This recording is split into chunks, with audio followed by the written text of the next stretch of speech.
সবাই রেডি হচ্ছে গান করবে বলে, এখানে গান করবে আর এরা মোটামুটি এখান থেকে এরা পয়সা ইনকাম করে। এটা এদের পয়সা ইনকামের একমাত্র সোর্স। এটাকে এরা বলে ওদের ওয়ার্ক জব। এই যারা এরকম ব্যাক পাইপার বাজাচ্ছে এরা এদের জব করছে, সারাদিন এত ঘন্টা করে জব করবে, করে যা ইনকাম হবে সেটাতে এদের সংসার চলে।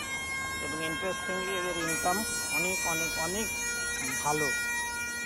কিন্তু ওর একটা যে শিল্পকলা সেটা একটা বিশাল ব্যাপার।